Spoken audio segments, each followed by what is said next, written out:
Madame, monsieur, bonsoir. Merci de votre fidélité. Il est tout juste 19h sur Oula, c'est l'heure du journal.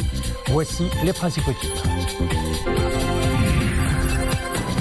Sa Majesté le roi Mohamed VI a présidé aujourd'hui au Palais Royal à Rabat un conseil des ministres au cours duquel il a été procédé à l'approbation de 2 projets de loi et 2 conventions internationales. C'est ce qu'indique un communiqué du porte-parole du Palais Royal.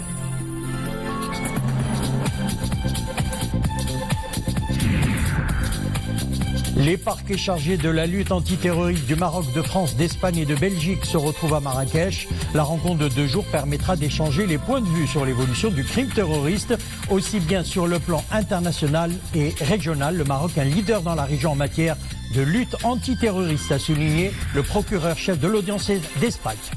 Et puis, pour la page culturelle, nous nous intéresserons à l'exposition itinérante Nouvelle Génération, la bande dessinée arabe. Elle s'est ouverte à Rabat. Une quarantaine de BDistes issus d'une dizaine de pays proposent au public d'aller à la découverte de leurs œuvres. L'exposition est initiée par l'Institut français du Maroc en partenariat avec l'ONCF.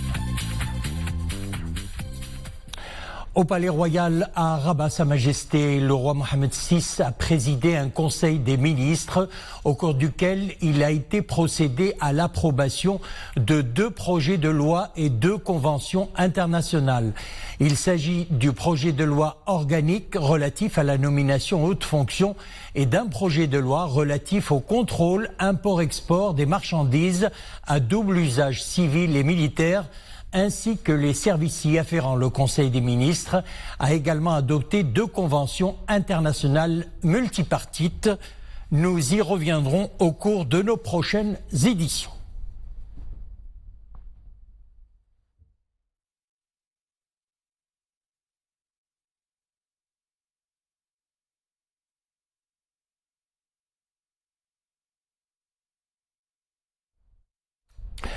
Le Maroc a l'honneur au défilé militaire organisé à l'occasion du 59e anniversaire de la fête de l'indépendance du Burkina Faso, suite à l'accord donné par Sa Majesté le roi Mohamed VI, chef suprême et chef d'état-major général des forces armées royales.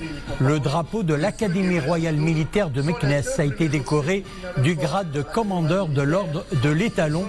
La cérémonie s'est tenue sous la présidence effective du chef de l'État burkinabé, M. Roch Marc Christian Cabo.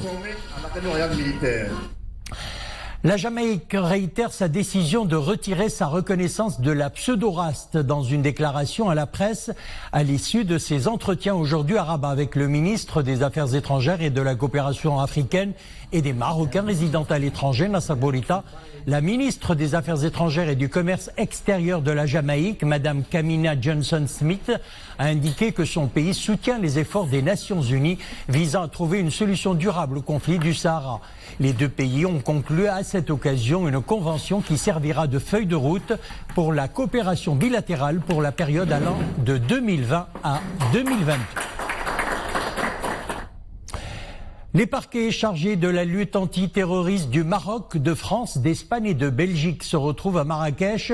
La rencontre de 2 jours permettra d'échanger les points de vue sur l'évolution du crime terroriste, aussi bien sur le plan régional qu'international. Nissène Hamdaoui.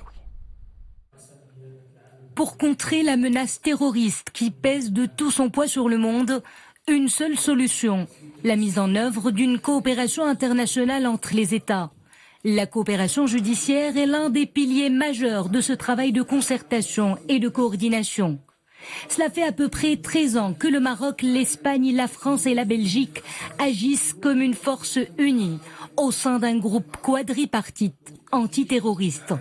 Un ensemble qui représente les parquets généraux des différents pays respectifs. C'est une commission qui a démontré sa réussite et son efficacité, car elle anticipe les discussions sur les questions terroristes. Elle facilite la coopération entre les parquets généraux concernés avec célérité et efficacité, selon les dispositions de coopération judiciaire dans le domaine du terrorisme. Pour moi, le terrorisme n'est pas un phénomène international, mais bien un phénomène unique qui nous affecte, nous, communautés de pays frères méditerranéens. Le fléau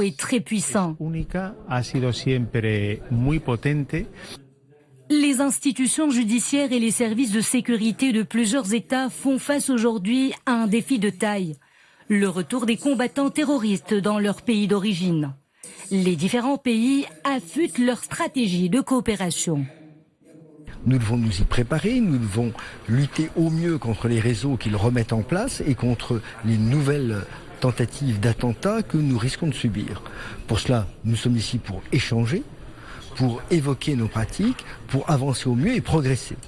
Nous pouvons faire des échanges au niveau des évolutions législatives, des évolutions évidemment de la menace et ça c'est vraiment très important. Et ce qui est très important aussi, c'est que nous réfléchissions ensemble aussi à des solutions en commun. Le Maroc appelle les différents pays à adopter une approche holistique qui inclut la déconstruction du discours extrémiste et la gestion du retour des combattants de Daesh.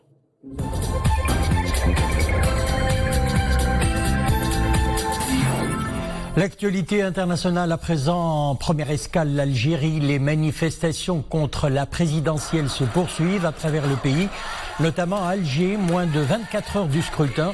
Plusieurs milliers de personnes se sont rassemblées dans le centre de la capitale, rejetant le scrutin. Rassemblés près de la Grande Poste, les manifestants scandaient pas de vote. Les Algériens se sont appelés à voter demain pour élire un successeur au président Abdelaziz Bouteflika, contraint à la démission en avril. Réunion à Paris du groupe de soutien international au Liban pour aider à régler la crise qui secoue ce pays, coprésidé par la France et les Nations Unies. La réunion s'est ouverte en début de matinée. La communauté internationale conditionnera toute aide financière au Liban à la mise en place d'un gouvernement réformateur. C'est ce qu'a déclaré le chef de la diplomatie française. D'inciter les... Le gouvernement français dévoile sa réforme des retraites. Retraite minimum garantie à 1 000 € et 85% du SMIC dans la durée. Âge légal à 62 ans avec un âge d'équilibre et un système de bonus-malus. Des points supplémentaires dès le premier enfant et majoration pour les parents de familles nombreuses figurent parmi les mesures retenues par l'exécutif. Réaction des syndicats, ils appellent à renforcer la mobilisation et à poursuivre la grève, notamment dans les secteurs névralgiques comme celui des transports. Et puis en Somalie, une attaque contre un hôtel de Mogadiscio a fait 5 morts, 3 civils et 2 membres des forces de sécurité. Un attentat perpétré par un commando du groupe terroriste Chebeb. Selon plusieurs témoins interrogés, les assaillants étaient vêtus d'uniformes de police, ce qui leur a permis d'approcher de l'hôtel sans éveiller les soupçons. Après plusieurs heures de siège, la police somalienne est parvenue à neutraliser les 2 membres des Chebeb retranchés à l'intérieur de l'hôtel, visé pour la 4e fois depuis 2015.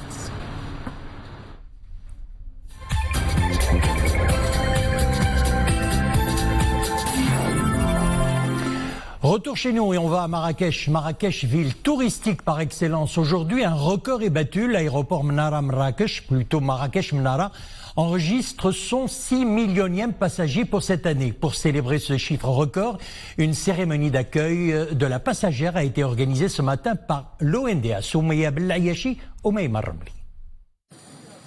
En débarquant de son vol, Sarah Clover, touriste américaine, ne doutait pas qu'un accueil en fanfare lui était réservé.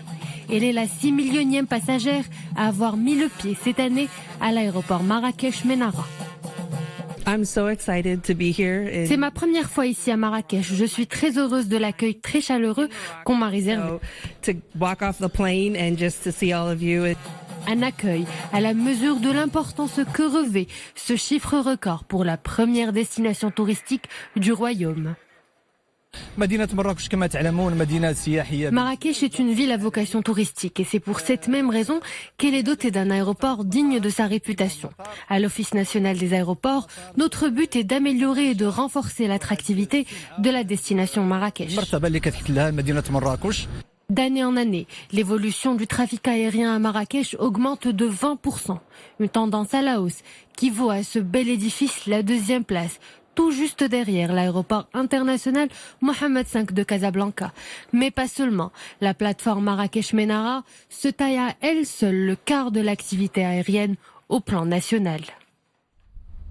Et puis la ville de Dakhla a été distinguée comme ville euro-méditerranéenne du sport 2020. La Perle du Sud a organisé de grands événements sportifs ces dernières années comme les championnats africains et mondiaux de kitesurf, le triathlon de Dakhla et la compétition internationale de natation en eau libre, Morocco Swing Trek. La cérémonie de remise de ce prix a eu lieu à Bruxelles au Parlement européen.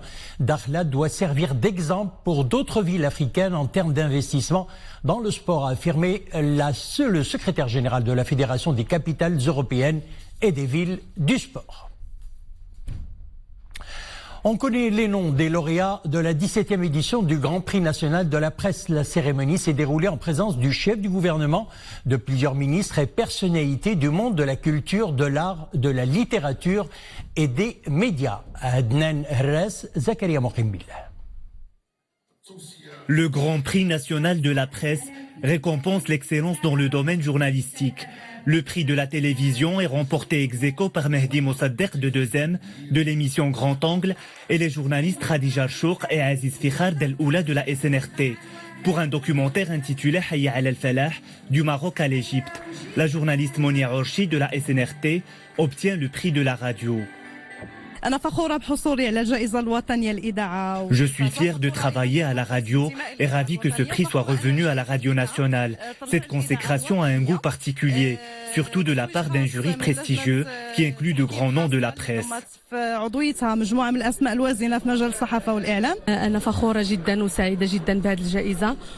Je suis honoré de la récompense remportée par la série documentaire Hayya al Falah. Ce travail a été présenté sur 2 saisons, 2018 et 2019. L'épisode primé représente la consécration de cet effort, car il a été réalisé en Égypte. Même si le voyage était éprouvant, le travail a été gratifiant. Quant à la presse écrite, le prix est revenu au journaliste Salah Din Lemaizi du journal Les Inspirations Écho et au journaliste de Bayan Lyoum. Le prix de l'agence de presse est attribué à la journaliste Nezha Boulanda de l'agence Maghreb Arabe Presse. Cet événement a aussi distingué la presse électronique, la production journalistique Amazir, Hassani, la photographie de presse et le prix de la télévision pour l'investigation. Le prix honorifique est accordé au journaliste Mohamed Boukhzar en récompense de son travail pour l'évolution du paysage médiatique national.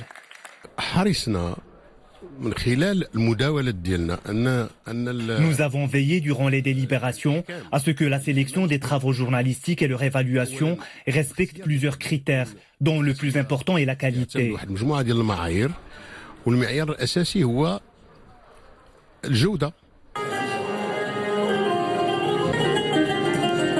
D'édition en édition, le Grand Prix national de la presse rend hommage aux femmes et aux hommes des médias en reconnaissance de leur rôle avant-gardiste et de leur contribution au développement des médias et au renforcement de la démocratie dans le royaume. Page culturelle à présent. Depuis hier soir, la Villa des Arts de Casablanca abrite une immense rétrospective consacrée à Mustafa Hafid. Depuis les années 70 jusqu'à nos jours, l'artiste peintre anticonformiste et dès le départ très moderne a su développer un certain univers onirique à la représentation toujours très subjective. Voyons cela avec Mohamed Chikir, Reda Fedja et Dominique Orlando. Il a vu le jour à Casablanca au tout début des années 40 et l'on a l'impression, en accédant à la rétrospective qui lui est aujourd'hui consacrée, qu'il a peint durant toute sa vie. Depuis le début des années 70, ça c'est sûr, jusqu'à cette année 2019 qui est toujours en cours. C'est venu comme ça. J'ai pas dit que bon, j'ai fait un style et je vais passer à un autre style. C'est toujours mon style. Il y a quelque chose, je fais quelque part pour ne pas abîmer tout ce que j'ai fait avant. J'aime la matière. Et la matière, je la dessine. Je ne jette pas la peinture bêtement. Et dans ma peinture, il y a toujours la présence du dessin. Le dessin, c'est la base de l'art. On ne peut pas être un artiste sans apprendre à dessiner. Ça, c'est normal. Selon ses volontés, l'artiste utilise du sable, du plâtre, parfois du goudron et souvent de la toile de jute, ce qui donne un vrai relief à l'ensemble de ses œuvres. J'aime bien celui avec les couleurs, surtout le texture de peinture. J'aime bien. Il y a comme de sable qui est mélangé avec le peinture. Tout comme l'artiste lui-même, ses œuvres ont gagné en maturité au fil des ans. Parfois les laisse-t-il sommeiller dans un coin de son atelier avant de leur asséner une toute dernière touche qui est son vrai moment de grâce à lui. Et puis à Rabat, la bande dessinée arabe est à l'honneur, une exposition qui propose un regard nouveau sur l'évolution du 9e art. Une quarantaine de BDistes issus d'une dizaine de pays arabes exposent leurs œuvres au grand public et aux plus jeunes. Il s'agit d'une exposition itinérante qui prend d'abord place à la gare Rabat Agdel. Wissali Mghrib, Imeneplo. Du dessin, du texte et toute une narration. À la gare de Rabat Agdel, le 9e art s'invite et émerveille un public de tous les âges. Ce sont là les œuvres de 40 BDistes d'une dizaine de pays arabes. Des contes de tout genre et un dénominateur commun, l'extraordinaire vitalité de la création du monde arabe en matière de bande dessinée. Nous voulions aussi permettre au plus grand nombre d'enfants de venir et c'est là que nous avons pu avoir un partenariat avec la Redal pour faire venir 1 millier de jeunes des écoles publiques marocaines et des associations venir ici avec nos médiateurs parce que nous avons ici des médiateurs, un dessinateur de BD marocain aussi qui est là pour présenter l'exposition, pour leur faire créer leur propre bande dessinée. Et il partage ici les mythes et légendes qui ont bercé son enfance comme bon nombre d'autres dessinateurs de sa génération. Salahdine Basti propose un florilège de contes assorti d'une bonne dose d'imagination. Ma BD renvoie à un mythe que nous connaissons tous, celui que l'on appelle communément Jarada Malha, l'histoire d'une sorcière expulsée de son village pour ses basses œuvres. J'aime beaucoup ce conte et il m'a inspiré dans la réalisation de la BD que j'expose ici. Le principal public de l'exposition n'est autre que les enfants. Un jeune public qui découvre l'univers de la BD à la manière d'un jeu de piste. Et c'est avec ce même enthousiasme que ces petits visiteurs s'apprêtent à prendre le TGV pour la toute première fois. Rabat-Tanger est un trajet qui s'offre à bord d'Al-Bouraq, toujours en compagnie des BD. J'ai beaucoup aimé les BD et j'ai hâte de prendre le TGV.